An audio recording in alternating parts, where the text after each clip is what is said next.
proper way to put a tip back on your knife. A lot of people want to try doing it from the sharp side. I found if you do it from the back, just work it slowly.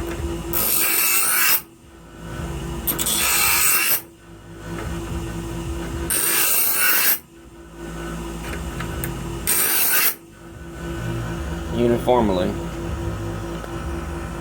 you will get back to a tip.